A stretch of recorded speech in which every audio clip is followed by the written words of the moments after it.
हरवलेला विकासाचा मार्ग, वसई विरारच्या रस्त्यांची दुरवस्था, सत्ताधारी विरोधकांची खडाजंगी, आंदोलने आणि मोर्चे सुरूच, मात्र खरा त्रास जनतेच्या वाट्याला.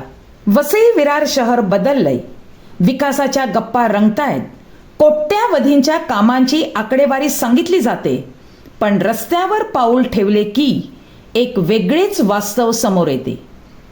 जिथे रस्ता असायला हवा तिथे खड्डा आहे, आणि जिथे खड्डा आहे तेथे नागरिकांच्या प्रश्नांची दरी अधिकच खोल होत चालली आहे. वसई विरार शहरातील अनेक रस्त्यांची अवस्था दिवसेंदिवस बिकट होत असून जागोजागी पडलेले खड्डे, उखडलेले रस्ते, साचलेले पाणी आणि चिखल यामुळे वाहन चालकांसह पादचाऱ्यांचेही हाल होत आहेत.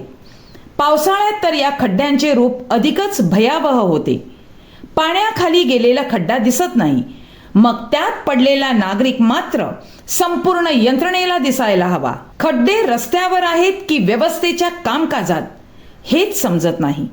कारण रस्त्यांची दुरावस्था झाली की सत्ताधारी आणि विरोधक आमने सामने येतात, आरोप प्रत्यारोप होतात, सभागृहात खडाजंगी होते, कुठे आंदोलन, कुठे मोर्चा, कुठे निवेदन, तर कुठे रस्त्यावरच प्रतिकात्मक आंदोलन केले जाते.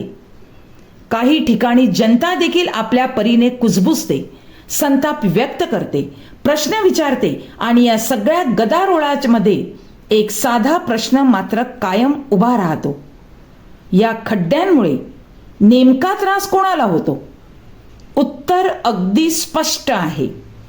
रोज त्या रस्त्यावरून जाणाऱ्या सामान्य माणसाला. राजकारणाची, अधिकाऱ्यांची गाडी मात्र आपापल्या वाटेने पुढे जाते, पण नागरिकांची गाडी खड्ड्यात अडकते. रस्त्यांच्या प्रश्नांवर आंदोलन नवी नाहीत. मागणी पत्र दिली जातात, अधिकाऱ्यांना भेटी दिल्या जातात, मोर्चे काढले जातात, काही वेळा प्रशासनाकडून आश्वासनेही मिळतात.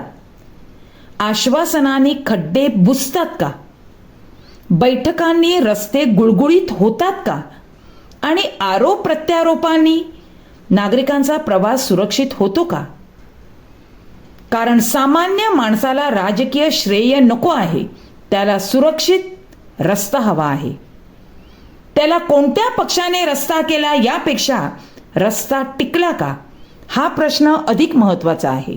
खड्डा रस्त्यात पडतो तेव्हा वाहन आदळते, पण खड्डा व्यवस्थेच्या नियोजनात पडला तर संपूर्ण शहर आदळते.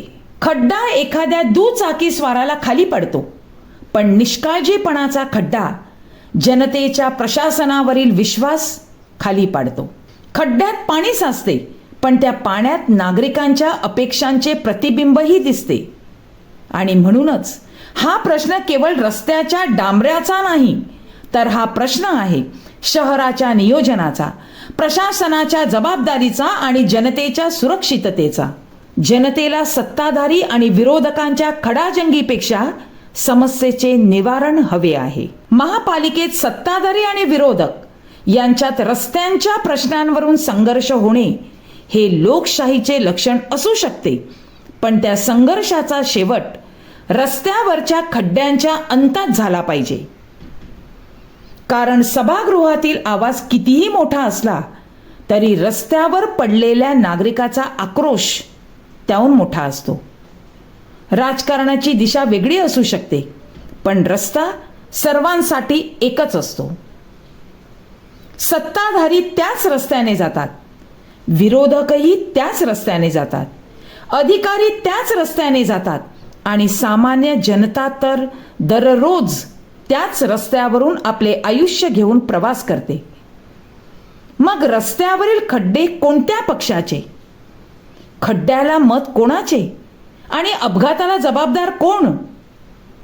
जनतेचा प्रश्न एकच, रस्ता कधी बोलणार? वसई विरारच्या रस्त्यांवर आज खड्डे आहेत, पण त्या खड्ड्यांपेक्षा मोठा प्रश्न आहे जबाबदारी. कोणताही रस्ता खराब झाला की त्याची दुरुस्ती होईलच, पण वारंवार रस्ते खराब होत असतील तर प्रश्न फक्त दुरुस्तीचा राहत नाही. प्रश्न निर्माण होतो तो कामाच्या दर्जाचा, नियोजनाचा आणि देखरेखीचा. जनतेला प्रत्येक पावसाळ्यात खड्ड्यांची मोजदाद नको आहे. जनतेला प्रत्येक वर्षी नवीन आंदोलने नको आहेत. जनतेला प्रत्येक वेळी नवीन आश्वासनेही नको आहेत. जनतेला असा रस्ता हवा आहे ज्यावरून जाताना त्यांच्या मनात आज कुठे पडू हा प्रश्न निर्माण होणार नाही. रस्ता हा शहराच्या प्रगतीचा आरसा असतो. त्या आरशावर खड्डे पडले तर चेहरा विकासाचा असला तरी वास्तव मात्र विदारक दिसते. आता प्रश्न वसई विरारकरांचा आहे आणि उत्तर महापालिका प्रशासनाला द्यायचे आहे. खड्डे बुजवायचे आहेत की प्रश्न? आंदोलने थांबवायची आहेत की खड्डे? आरोप प्रत्यारोप संपवायचे आहेत की जनतेचा त्रास?